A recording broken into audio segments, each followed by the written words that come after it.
Hi guys, so today I'm going to talk about Loki. This is not going to be a review video or anything. It's more like a token of appreciation from my side to the entire Loki series. And although people are talking a lot about Loki these days, but I think that is because of the major events that has happened towards the end of this season 2. Personally, I liked season 1 more, so I'm going to talk about season 1 as well. So yeah, let's start. Let's talk about season 1 first. So, when Loki was introduced to us in the MCU, he was portrayed as a narcissist, I would say. Someone who had excessive need for admiration and someone who had no regards for other people's feelings.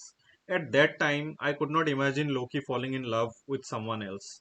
And now that I reflect on it, I was not completely wrong, I would say. Because the writers took this flow out of his personality and turned it into something so beautiful.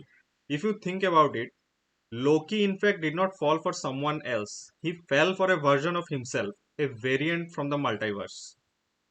This fits perfectly with him being a narcissist and makes a lot of sense. The way that they wrote it is so clever and so beautiful, and it portrays how much thought went into his character. I think this aspect of the plot went unnoticed by most of the fans, but for people like me who are following the MCU since a long time, and for those of us who could perceive it properly, it really blows our mind. To take a character's very weakness as a catalyst for his evolution. This is peak storytelling, and for nerds like me, this is almost equivalent to having an orgasm.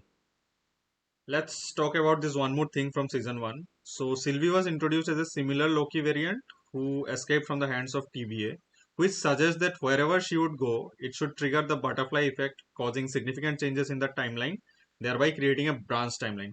But it was not happening. And the reasoning behind this was so beautiful, so clever, so elegant. Just looking like a wow. Just looking like a wow.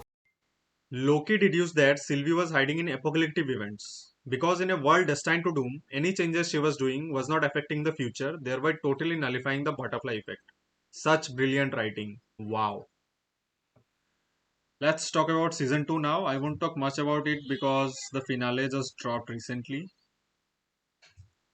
Loki was originally introduced as a god, yearning for the throne, eager to assert his dominance over others. He frequently claimed to be burdened with glorious purpose, which seemed to hint at a destiny of power and control. But no matter what he did, he always ended up failing.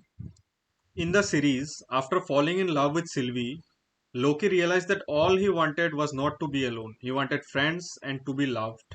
However, no matter what he tried, the temporal loom kept on failing. And ultimately, he had to sacrifice being with Sylvie and his friends and chose to be alone to protect them and the entire multiverse. And that is the true definition of being burdened with glorious purpose. Before I end this video, there is this one last thing which I need to talk about, and I'm already sorry if I pronounce it wrong. So, in the Norse mythology, Yggdrasil is referred as the tree of life and is often described as an ash tree. The Loki series features a powerful moment where Loki revives those dead, burned up, ashy branches, weaving them together to form the multiversal Yggdrasil.